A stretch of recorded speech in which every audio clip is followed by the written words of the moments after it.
Hey folks, so we're going to take a few minutes and take a look at, well, transfers. So what I'll do is I'll typically cut the transfers up, put it in some water, and wait till the transfer starts to lift. I'll take the card over to the model and slide the transfer off with a paintbrush.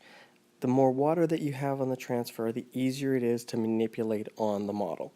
If you get any folds or creases, you can always add some water and allow the transfer to float, and you can usually undo any wrinkles or transfers that way. If you get any rips, that's a little bit more difficult to work with because you have to do a lot of water removal as you reposition the piece that's torn off. For the most part, if you don't run into any of those problems, just start to remove the water using either Kleenex, or you can use paper towel or even the brush itself to remove the water.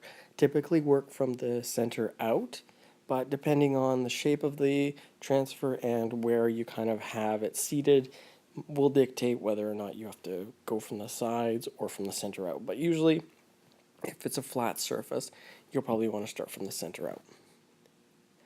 Once you've positioned it the way you want it and all the wrinkles are gone, you start to remove the water, you can usually push any remaining water off with the brush and then soak it up with the towel, and you should be all set to go. If you come across any issues at all, add some more water on to reposition the transfer and you should be fine.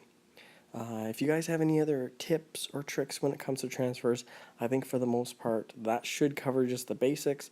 You can do all kinds of different things. You can basically put transfers together, cut them up, use them in all kinds of different fashions. The only other thing I would really strongly recommend is picking up some matte varnish and use that over top to make sure that you seal in your transfer so it doesn't scratch or flake off. So hopefully that helped, and if you have any thoughts, additional comments or tips, leave them in the bottom. I'll talk to you guys later. Bye now.